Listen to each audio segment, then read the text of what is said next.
और AK सिंह। और आज फिर हम अपने UGC नेट पॉलिटिकल साइंस के टॉपिक देखेंगे, यानी कि UGC नेट पॉलिटिकल साइंस का टॉपिक देखेंगे। और पॉलिटिकल साइंस में आज क्या है, आज है आपका नारीवाद, यानी कि नारीवाद का टॉपिक है। और नारीवाद का टॉपिक सभी, यानी कि इस टॉपिक से सभी वाकिफ है। और कहीं ना कहीं इस टॉपिक के लिए, यानी कि जो मेल एंड फीमेल कॉन्सेप्ट है उसमें से एक कॉन्सेप्ट आपका नारीवाद का कॉन्सेप्ट है, यानी कि नारियों का सम्मान और नारियों के अधिकारों का जो टॉपिक है उसे कहते हैं नारीवाद।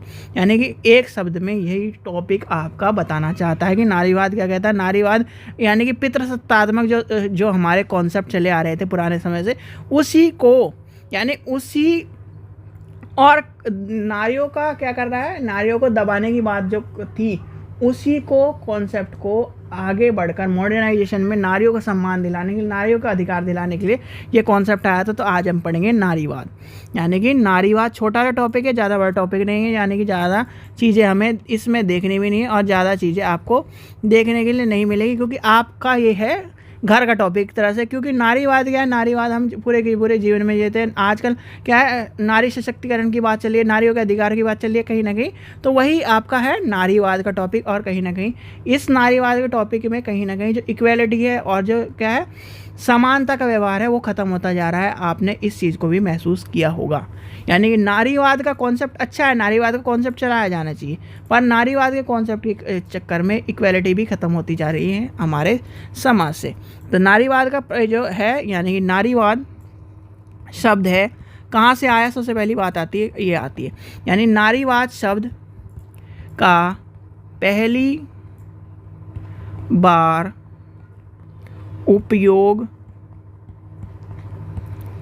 काल्पनिक समाजवाद। अब काल्पनिक समाजवाद क्या कहता है, यानी कि समाज में जो चीज़ है नहीं उसकी भी कल्पना करता है काल्पनिक समाजवाद, वो काल्पनिक समाजवाद है। यानी काल्पनिक समाजवाद क्या करता है कि इमेजिनरी, एक तरह से क्या करता है, इमेजिनरी सोसाइटी बनाता है, और इमेजिनरी सोसाइटी बनाकर क्या करता है वो काल्पनिक समाज की बात करता है। और काल्पनिक समाज ही कहीं ना कहीं नारीवाद या एक तरह से फेमिनिज्म की बात करता है। इस तरह की 37 में महिलाओं के लिए समान अधिकार तो आए, पर वो आजकल समान अधिकार नहीं रहे, का उल्लेख करने के लिए किया नारीवाद।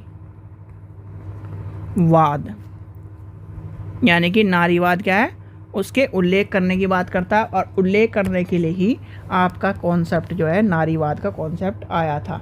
यानी उल्लेख करने की बात जो करता है। ठीक है, यहाँ तक की बात समझ में आ गई कि ये क्या कह रहा है, नारीवाद क्या कह रहा है, आपको उल्लेख करने की बात कर रहा है। ठीक है, यानी कि नारीवाद जो है किसकी बात कर रहा है, नारीवाद क्या कह रहा है, और यानी किया। फिर उसके बाद क्या, इसमें नारीवाद में क्या है, राजनीतिक, यानी कि राजनीति, एक आर्थिक, और आपका कौन सा आ जाएगा, और आपका हो जाएगा व्यक्तिगत और सामाजिक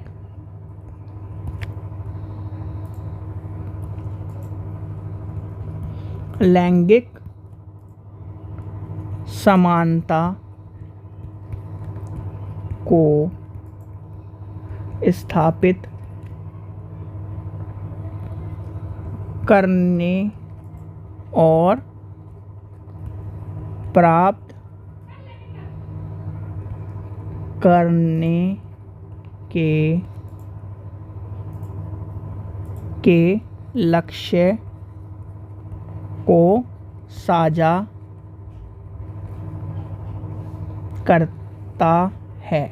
समझ में आ गया। यानी इस पूरे अर्थ से, इस पूरे ही यानी कि एक तरह से इंट्रोडक्शन से आपको क्या समझ में आ गया कि नारीवाद क्या है, नारीवाद क्या कह रहा है, नारीवाद किस बात की बात कर रहा है। यानी कि सीधे सीधे हम बात करते हैं नारीवाद में क्या है। नारीवाद में हमें नारियों के अधिकारों के बारे में, नारियों के जो जितने भी आंदोलन चले यानी 19वीं शताब्दी में, 20वीं शताब्दी आपने यानी कि आपने आजकल क्या है, बहुत ही चर्चा में क्या है, जब आप रील्स देखते हो, यूट्यूब पे देखते हो, एक ब्रेस्ट टैक्स होता था, यानी कि पहले आपका यानी कि ब्रेस्ट टैक्स होता था औरतों के लिए। फिर उसके बाद क्या है, उनके जो क्या है, सती प्रथा का कॉन्सेप्ट आया था। यानी सती प्रथा का मतलब ये है कि अपने जो है उसके जो भी जिससे भी शादी करेगी उसके मरते ही अगर वो क्या है दूसरी शादी नहीं कर सकती। पुरुष जरूर कर सकता था पर दूसरी शादी स्त्री नहीं कर सकती थी, वह अपने पति के साथ जल जाती थी। फिर क्या था, और जैसे कि बहुत सारे हमारे तो बहुत सारी जो इस तरह की चीज़ें थी, जैसे कि अब एक आपने कॉन्सेप्ट सुना होगा कि जो यानी कुछ धर्मों यानी कुछ जातियों में इस तरह कॉन्सेप्ट भी था, जैसे यानी कि जो हमने देखा है वो माना जाता है कि आपने जब इतिहास पढ़ोगे तो ये इस तरह का कॉन्सेप्ट था कि जो यानी कि स्त्री क्या है कुछ ही टाइम में यानी कि जो जवानी के टाइम पर ही विधवा हो जाती थी।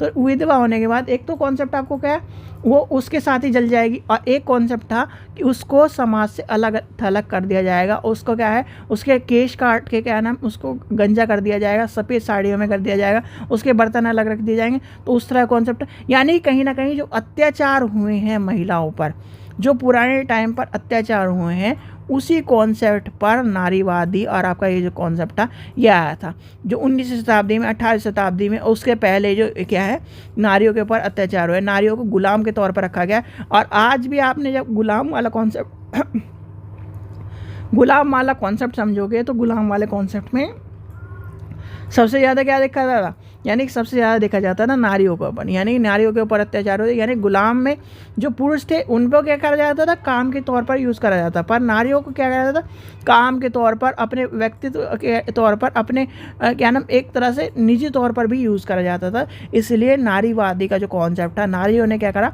अपने हक के लिए नारियों ने आंदोलन करा, और उस आंदोलन में ही नारीवादी का कॉन्सेप्ट है बहुत तगड़ा क्या है एक तरह से वो आगे बढ़ता चला गया।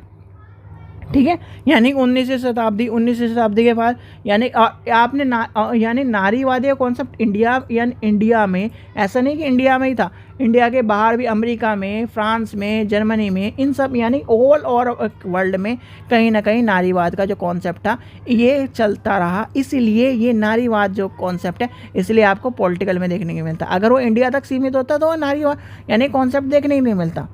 यानी कि जो कॉन्सेप्ट पूरी दुनिया में चले हैं वो सारे के सारे आपको देखने को मिलेंगे, जिसमें नारीवाद है, जिसमें आपका फेमिनिज्म है, तो ये आपको पता है। फिर क्या आता है उत्तर नारीवाद। उत्तर नारीवाद क्या कहता है, नारीवादियों के आंदोलन, उनके पहले चरण, उनकी बात कहता है। यानी कि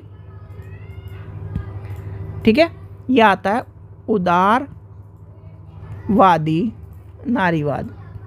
यानी उदारवाद नारीवाद क्या कहता है, उदारवाद नारीवाद क्या कहता है, जो पहले के जो कॉन्सेप्ट चले आ रहे थे, यानी पुरुषों को क्या है, पुरुषों को सम्मान देना, प्रतिसत्तात्मक क्या नाम कॉन्सेप्ट है। आपने आज भी देखा होगा कि जो हमारे यानी कि जो संस्कृत है या फिर जो हमारे पुराने ज़माने में, उसमें मातृसत्तात्मक यानी मातृसत्तात्मक तौर पर भी क्या होते थे, यानी कि आज है आपके सरनेम में आप पिता का नाम यूज़ करते हो, क्या करते हो, पिता का नाम यूज़ करते हो। पर पुराने टाइम पे बहुत सारे ऐसे जगह थी जहाँ पर माताओं का नाम भी यूज़ करा जाता है, यानी कि माताओं के नाम से उनको जाना जाता था। जैसे कि आपने देखा होगा कि जो हमारे यानी कि महाभारत में एक रामायण यानी रामायण का कॉन्सेप्ट है। रामायण में क्या है, हमारे रावण का कॉन्सेप्ट है। रावण का कॉन्सेप्ट में आपको पता है कि उसकी यानी कि माता और पिता का कॉन्सेप्ट आपने पढ़ा होगा। अगर जो रावण के कॉन्सेप्ट को समझो तो रावण क्या था, एक पंडित के तौर पर था, और उसके जो यानी कि उसके चीज़ों में क्या कहता है, एक राक्षस का प्रवृत्ति थे।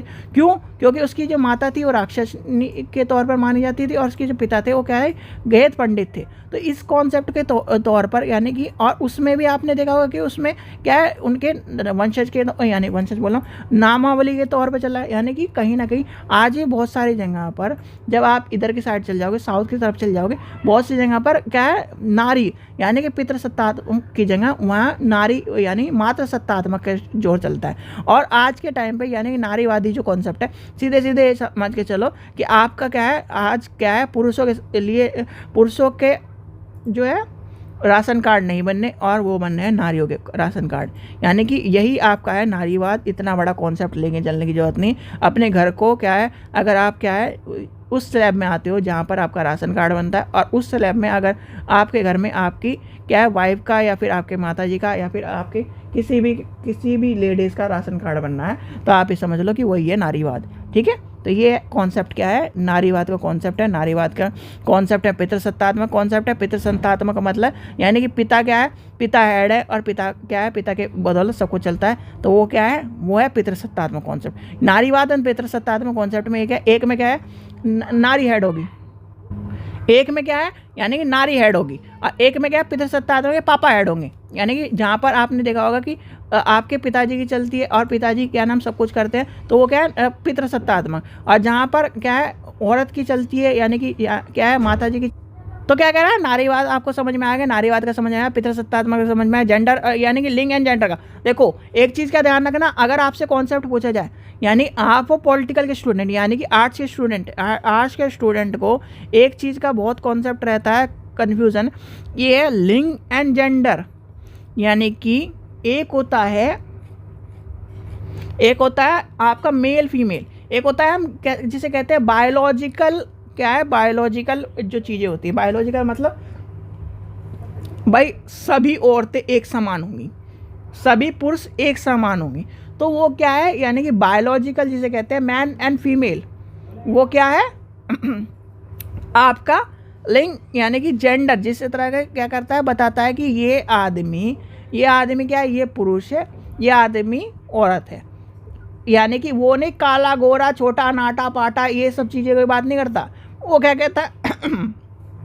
कहता है सीधे सीधे कहता है ये स्त्री है पुरुष है, उसे इससे मतलब नहीं कि कोई छोटा है कोई बड़ा है, काला है पीला है नीला है गुलाबी है, उससे कोई मतलब नहीं, और कोई यानी इससे कोई मतलब नहीं। जो है एक आदमी होता है मैन एंड एक आदमी होता है फीमेल, वो है आपका क्या है लिंग, जिसे हम कहते हैं जेंडर। ठीक है, तो इस चीज़ का ध्यान रखना। यानी कि इसमें नारीवाद में इसकी बात कहता है या, और एक होता है इसके बाद कॉन्सेप्ट आता है समाजवादी